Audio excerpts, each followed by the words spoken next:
quand j'ai créé Omena avec Mathilde, ma cofondatrice qui est magnifique, il y a 5 ans, en fait, on a beaucoup entendu parler que oui, le sujet de la santé des femmes, en fait, elles sont tellement habituées à souffrir avec les règles douloureuses ou avec la maternité, la grossesse qui est vraiment très compliquée.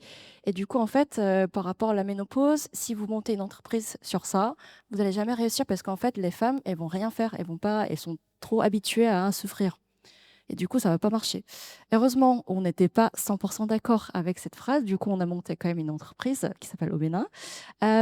Et en fait, c'est qui n'a que ça nous a quand même brisé un peu notre cœur parce que on voyait pourquoi ils ont dit ça. On voyait pourquoi parce que c'est vrai qu'en fait, on n'entend pas énormément de plaintes par rapport à ça.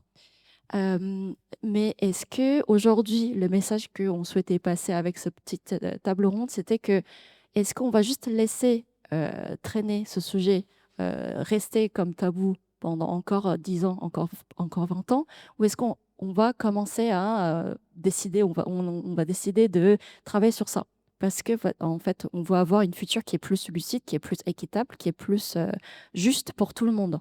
Donc, c'est pour ça qu'en fait, on a commencé à travailler sur ça.